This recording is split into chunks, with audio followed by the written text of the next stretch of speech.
Hello，大家好，歡迎大家翻到嚟我哋 Sky Rich 嘅 channel，又係阿 John。咁今日咧主要同大家分享同埋分析翻英國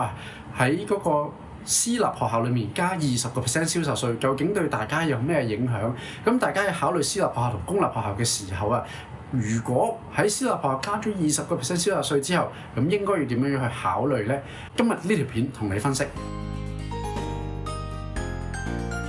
咁首先咧，英國咧喺7月份嘅時候咧就大選啦，咁選新嘅首相同埋政黨啊。咁新嘅政黨工黨上場咗之後，第一件事咧就公布咗私立學校咧喺嚟緊咧將會徵收20% 嘅銷售稅。咁不過咧喺私立學校裏面咧就有得到一個豁免。咁但係而家咧工黨就話咧我哋唔再豁免啦，佢劫富濟貧。咁我哋而家睇下條例其實究竟講啲咩嘢同埋幾時生效啦。咁首先咧我哋睇翻啦，其實呢個 VAT 咧20% 咧係加落去私立學校嘅學費嗰度嘅。咁時間咧就會係2025年嘅1月1號開始加啦。譬如有啲係好似 Eton 咁樣啦，佢本身咧係5萬蚊英鎊一年嘅學費嘅。咁但係咧其實加咗20% 之後咧就加多1萬蚊英鎊，咁其實都加10萬蚊一年嘅，都加得唔少嘅。全英國咧大概有2500間嘅私立中學啦，其實咧就佔全英國大概7% 嘅學生嘅，總共成個 sector 加埋咧大概57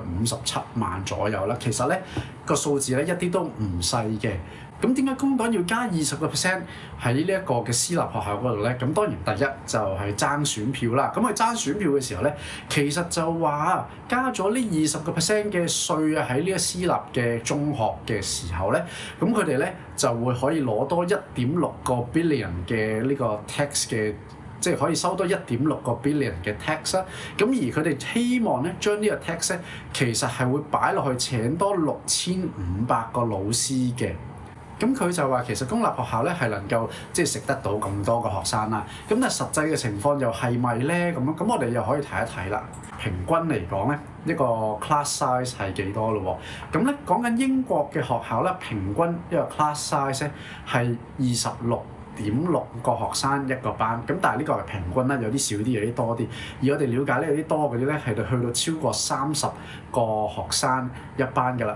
咁但係咧，當呢一個私立嘅學校增加咗呢一個20% 銷售稅啦，咁自然而然咧就有啲學生佢哋希望咧就去返公立學校度讀書啦。咁呢個數字咧就絕對唔會係26.6㗎啦，將來會再推高啲㗎啦。咁兼且其實有啲學校咧，其實佢哋已經係 at capacity 或者 over capacity 㗎啦。我哋睇翻2023年嘅報告啦，全英國其實有23% 嘅學校咧，其實已經係 over capacity， 已經收唔夠學生㗎啦。咁另外咧，我哋再睇翻咁其實有啲校區譬如 Leeds 咁樣啦，佢已經講咗咧，佢哋學校嘅校區裏面全部嘅 GCSE 同埋 A Level 咧都已經滿晒位，係唔能夠再收學生㗎啦。咁如果再有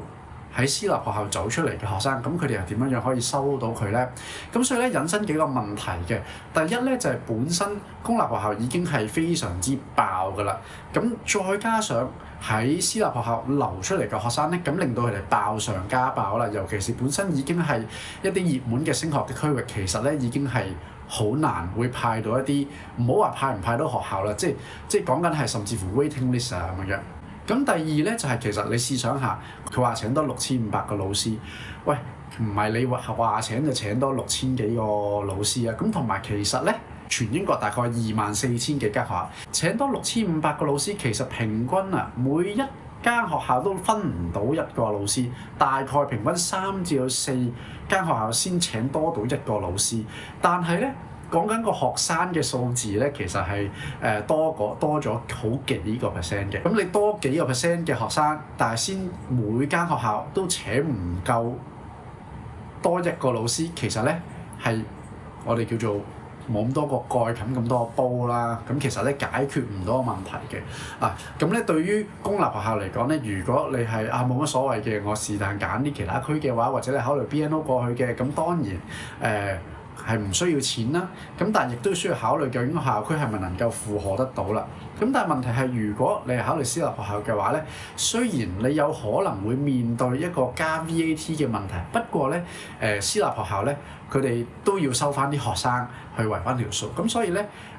當如果有啲 local 嘅學生退學嘅話，其實換句話說，佢哋個位咧變相係多翻少少啦，講緊都係幾個 percent，唔係好多嘅。咁但係咧，與此同時，其實我哋都有好多嘅學校啦，同我哋講翻，學校咧盡可能希望咧唔係收20% 嘅，因為咧其實學校買咗啲儀器啊，學校搞啲活動啊嗰啲咧，其實亦都可以扣翻稅噶嘛，自己本身。咁所以咧，我哋見到一般咧啲學校可能都係有啲加5%、7% 或者10% 啦，咁叫做一人讓一步。咁所以其實咧，真正嘅加幅咧就唔係間間都係加足20% 嘅。咁所以咧，如果同學或者家長們啊，想揾一啲叫做性價比高嘅寄宿學校，或者係揾一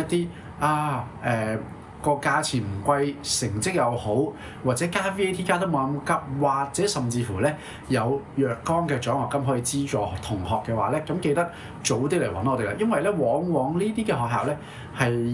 一開始報名，即係而家啦，就會好快去即係進行面試啊、考試啊、滿額啊，唔再收學生。咁時間咧其實非常之短嘅。咁所以咧喺呢度啊，希望帶到一個訊息俾大家，就係咧其實私立學校除咗課外活動資源同埋教學資源充足之外咧，其實個問題係公立學校咧根本就負荷唔到咁多嘅學生走入去嘅。咁所以大家去揀學校嘅時候咧，需要認真咁考慮呢一點啦。係啦，咁如果想揾一啲性價比高嘅學校咧，咁記得快啲聯絡我哋啦。咁今集去到呢度，